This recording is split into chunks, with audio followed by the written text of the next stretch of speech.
Okay, this one hit me sideways. I opened the story expecting the usual rough breakup, messy feelings kind of post, and instead I got this quiet, hollow kind of devastation that sneaks up on you after you close the app. You know that feeling where nothing graphic happens, nothing loud happens, but something still feels ripped out? Yeah, that. So the title is basically what is happening. And honestly, that's not just a headline, that's the emotional state. Because this person isn't even angry yet. They're confused. Like, deeply, disorientingly confused. The kind where you keep replaying the same memories, not to relive them, but to check if they were ever real. They're coming out of a long relationship. Years. Shared routines. Shared space. Shared future assumptions. And suddenly it's like a door slammed shut and the lights went out at the same time. No real explanation that lands. No emotional closure. Just this cold expectation that they should adapt. Quickly. Quietly. Gracefully. And what messed me up is how much self-doubt creeps in immediately. Not, wow, that was cruel. But was I ever loved? That question is heavy. Because once that seed is planted, it doesn't just stay in the relationship. It spreads to your identity. Your worth. Your memory of the last decade plus of your life. There's this moment where they talk about grieving alone while their former partner is out living loud. And listen, I want to be careful here because people cope differently. But it's the contrast that hurts. One person sitting with the wreckage, the other seemingly untouched by it. That imbalance can make you feel invisible, replaceable, like you mattered less than you thought. And I keep thinking about how invalidating it is to be told, implicitly or explicitly, that the separation is for your own good, while you're barely holding yourself together. That's not comfort. That's erasure with a bow on it. What this person is really asking isn't, am I the problem? It's, did I imagine a whole life? And that question can spiral fast if nobody slows it down. There's more context coming later in the post. Hints of blame, silence, emotional rewriting. And I haven't even gotten to the part that made me stop scrolling and just stare for a second. Because right now, we're still in the fog phase. And that fog is doing a lot of damage. Alright, that's where I'll pause. Alright, so here's where my chest tightened a bit. As the story keeps unfolding, you start noticing the subtle shift, not in what happened, but in how it's being reframed. And this is the part that quietly messes with people the most. Because now it's not just a breakup, it's a rewriting of history in real time. The person sharing this keeps circling the same question from different angles, like they're afraid to look straight at it. They talk about how suddenly everything wrong in the relationship feels like it's been assigned to them.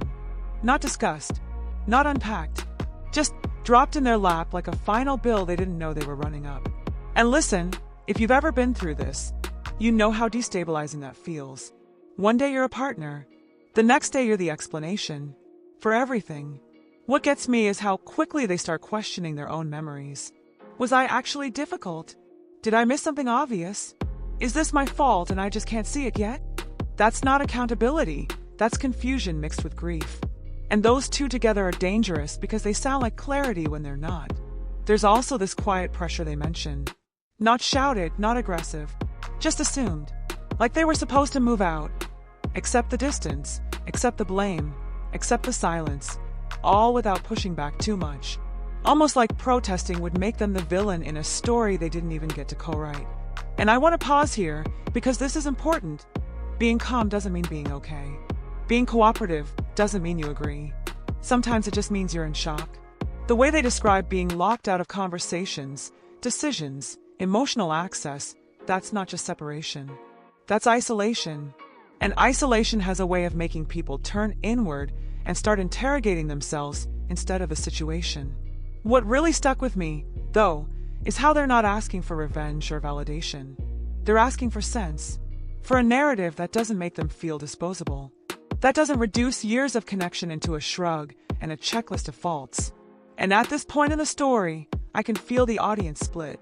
Some people will already be thinking, there has to be more. Others will recognize this pattern instantly and feel that familiar pit in their stomach. Because we're not even at the sharpest part yet. We're just watching someone try to stay emotionally upright while the floor keeps moving. Alright, I'm gonna stop here before this goes somewhere heavier. Okay, this is where the tone changes. Not dramatically, not with some explosive reveal, but in that slow, sinking way where you realize the confusion isn't lifting, it's deepening. And that's almost worse. The writer starts talking about how time has stretched. Weeks feel like months. Days feel weirdly long and empty. And that detail matters, because it tells you they're not just grieving the relationship, they're grieving the version of themselves that existed inside it. The routines, the inside jokes, the quiet assumptions about tomorrow. All gone, but without a clear ending scene. What really got me here is how they describe waking up already overwhelmed. Like the sadness isn't something that arrives later in the day, it's already there waiting. And meanwhile, the other person seems unaffected, or at least unreachable. No check-ins, no emotional acknowledgement, just distance. Now, I want to say this carefully, the absence of care can hurt more than open conflict. Because conflict at least confirms you mattered enough to provoke a reaction. Silence makes you wonder if you ever did. The writer even starts questioning the concept of love itself. Not in a dramatic way, more like a quiet, unsettled doubt. Like, if this is how it ends, did I misunderstand what love was the entire time? And that question is terrifying because it doesn't just target the relationship. It destabilizes every emotional reference point they have. There's also this undercurrent of self-blame that's getting louder.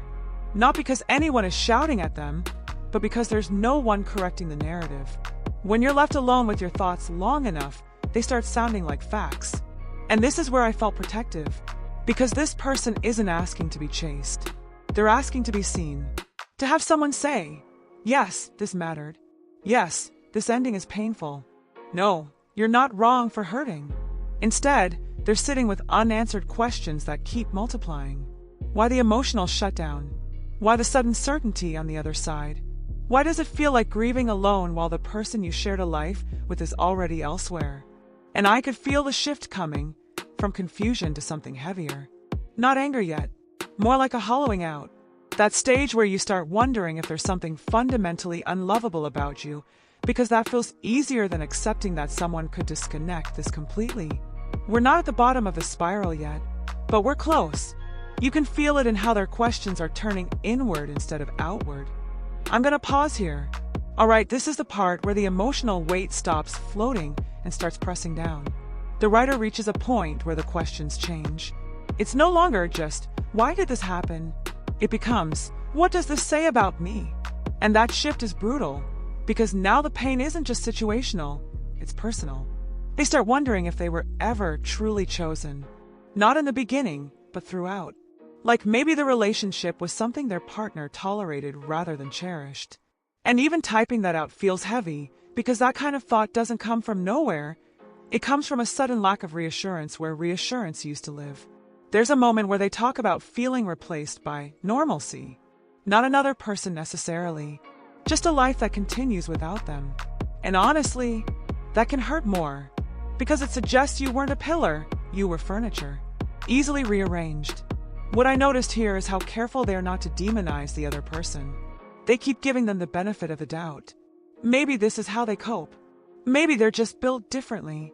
And while empathy is admirable, it can also be a way of swallowing pain instead of processing it. And here's where I want to slow this down, because this matters. Being understanding doesn't mean you weren't hurt. You can hold compassion and still acknowledge damage. Those things are not opposites. The writer mentions feeling emotionally locked out, like access was revoked without explanation. And that kind of cutoff, especially after years, doesn't just end a relationship, it destabilizes your sense of safety. When someone who knew you deeply suddenly acts like a stranger, your nervous system doesn't know where to put that. What really got me, though, is how they describe trying to act reasonable. Trying not to beg, trying not to overreact, trying to look composed. Because there's this unspoken fear that if they show too much pain, it will be used as proof that leaving was justified.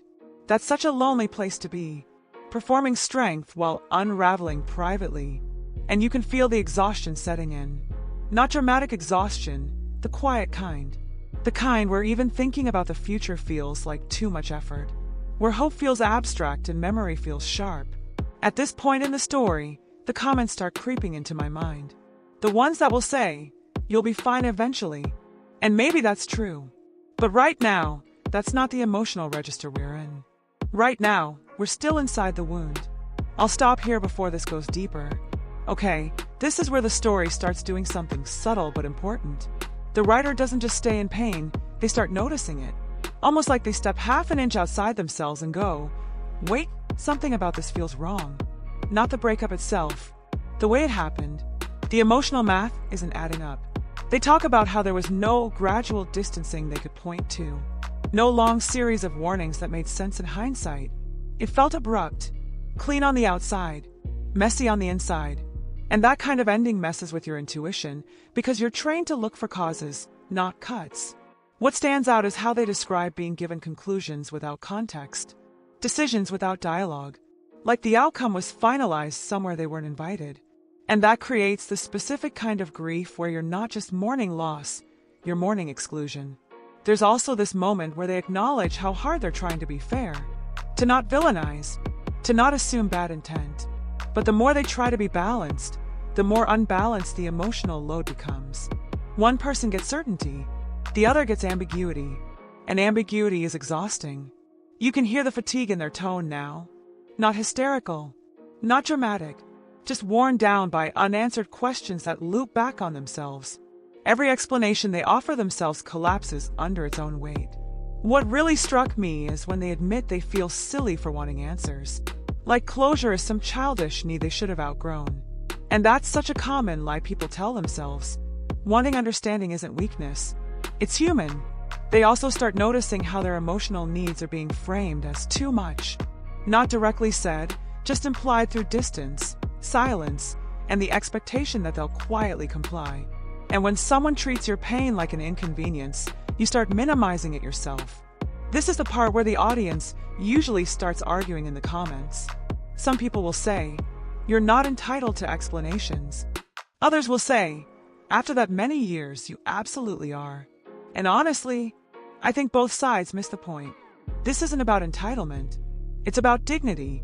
Ending something significant without acknowledgement doesn't just end the bond, it erases it. And erasure hurts in a way rejection doesn't. You can feel the writer approaching a realization, even if they haven't named it yet. That maybe the most painful part isn't the loss, it's the emotional abandonment that came with it. We're getting close to that shift. I'll pause here. All right, this is where something quietly clicks into place. Not relief, not clarity, but recognition. The writer starts to notice patterns, not just in their former partner's behavior, but in their own reactions to it. How often they're shrinking themselves to keep the peace. How quickly they're accepting blame just to avoid more loss. And there's this dawning awareness that the pain isn't only from the separation, it's from how alone they were made to feel inside it. They mention how conversations now feel oddly scripted. Short, controlled, emotionally distant. Like they're speaking to someone who already moved on internally, but hasn't said that part out loud. And that kind of half-presence is destabilizing. It keeps you reaching for something that's already gone. What really stood out to me is when they acknowledge how their feelings are being treated as obstacles. Not maliciously, just inconveniently. Like emotions are something to manage around, not engage with. And over time, that teaches you to tuck your hurt away so you don't become difficult. This is where self-protection starts to stir, even if they don't call it that yet. They start asking different questions. Not, how do I fix this? But, why am I the only one trying to make sense of it? That's a huge shift, because now the lens turns outward instead of inward. And here's the thing, the absence of cruelty doesn't equal care.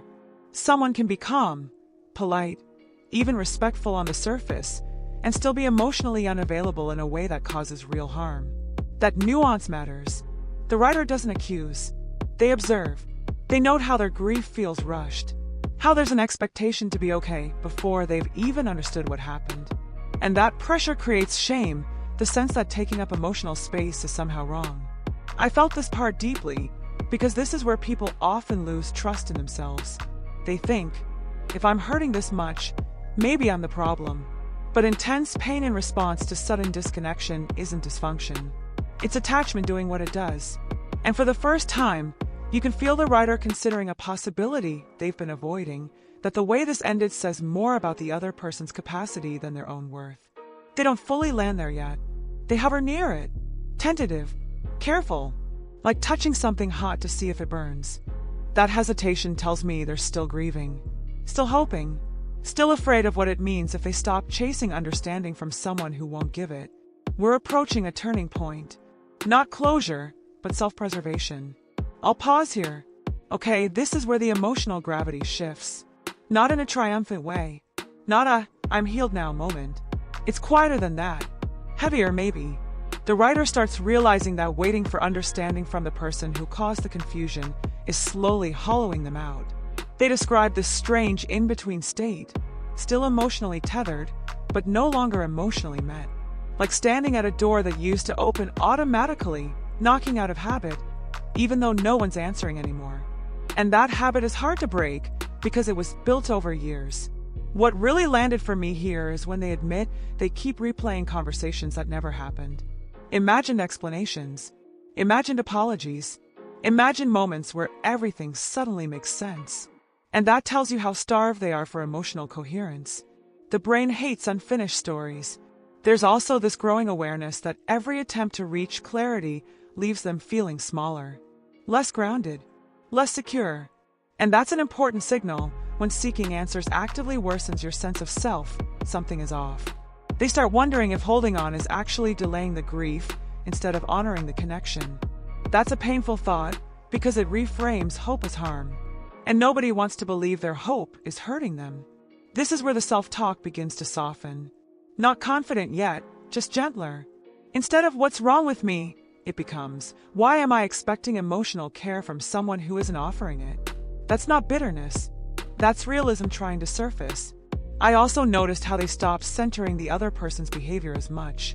The focus drifts inward, not in a blaming way, but in a protective way.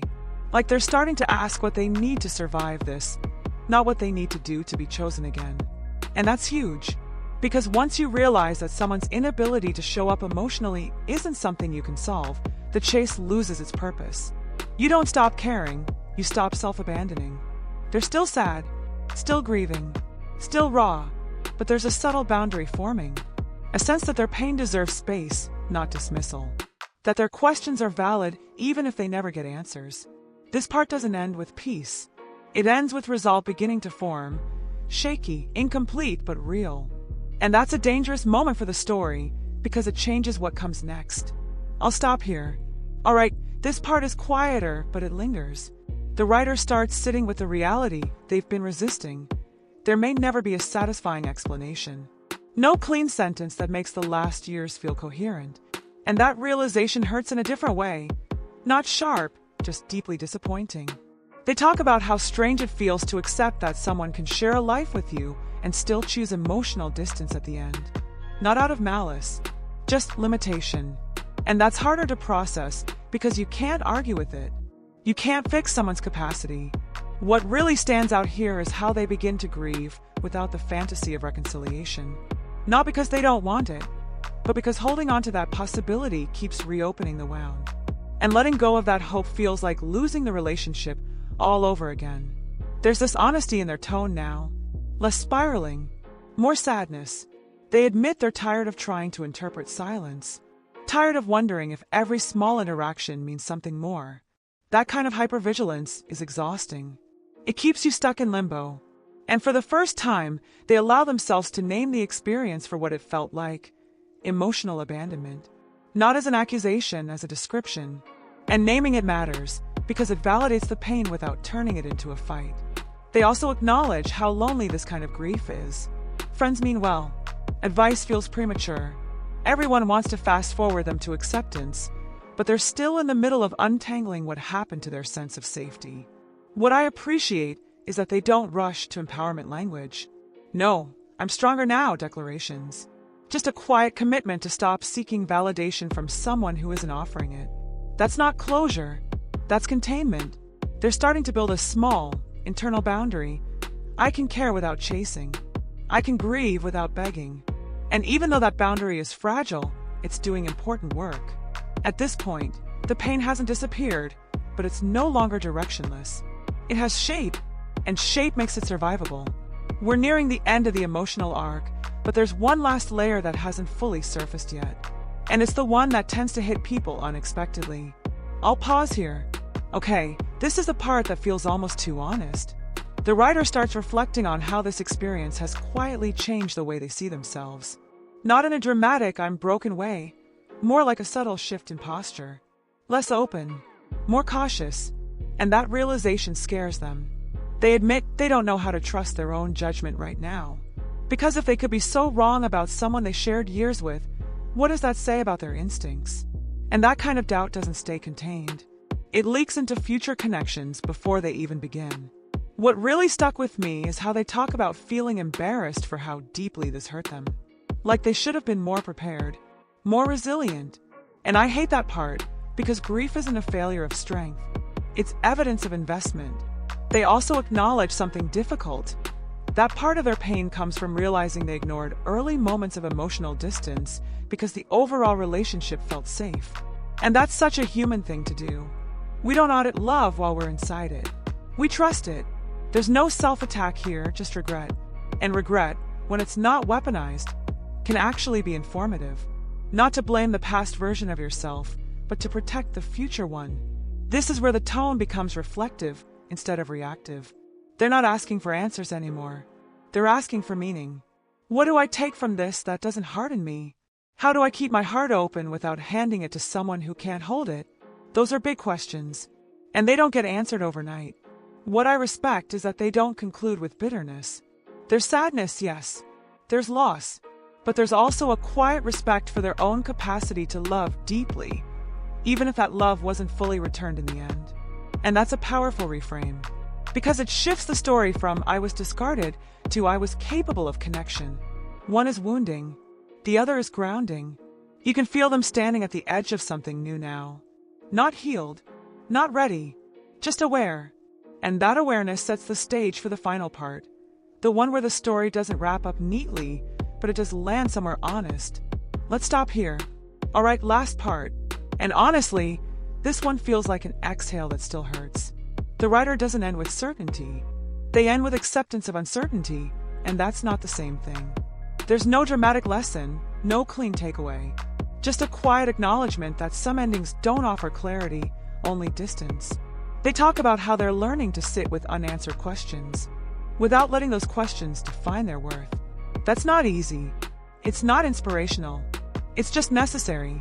Because chasing understanding from someone who isn't offering it became its own kind of suffering. What struck me most is how they stop asking, was I lovable? And start asking, why did I believe someone else's withdrawal meant I wasn't? That shift matters. It doesn't erase the pain, but it redirects it away from self-erasure.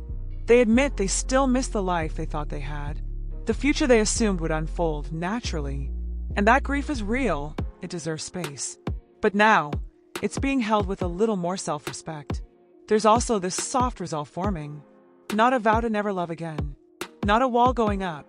Just an understanding that love requires mutual emotional presence, and absence, no matter how quiet or polite, is still absence. They don't villainize their former partner. They don't glorify them either. They simply accept that someone can matter deeply and still be unable to show up in the ways that sustain connection. And accepting that doesn't mean approving of it, it just means releasing the need to keep explaining it.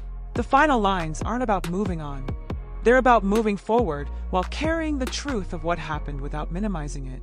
That the relationship mattered, the loss mattered, and so do they. And honestly, that's enough for now. Some stories don't end with answers. They end with boundaries, with quieter expectations, with a deeper commitment to not disappearing inside someone else's silence. If you've been through something like this, you're not weak for hurting. You're not foolish for missing what felt real. And you're not wrong for needing time. That's where I'll leave it. If this story hit closer than you expected, do me a favor, don't scroll past it alone. Tap like, so this reaches someone who might need to hear they're not imagining their pain. And if you've lived through something similar, whether you're still in it or years removed, drop a comment. Not advice, not fixing, just I see this. Subscribe if you want more real conversations like this, the kind that don't rush healing or pretend endings are neat. You're not behind, you're not broken, and you're definitely not the only one still processing.